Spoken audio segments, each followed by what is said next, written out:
বৌমা রান্না কদ্দূর কিছু করে দেওয়া লাগবো? না না মা, হয়ে গেছে। মান্নান,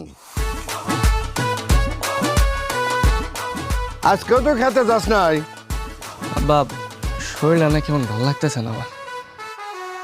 তো শরীর খারাপ থাকবো না তো কি হয় বাবা? আপনার পোলা যদি সব কাম কাজ ফেলা রেখা সারাদিন ঘরের মধ্যে ঘুমায় থাকে, তো শরীর খারাপ হইব না?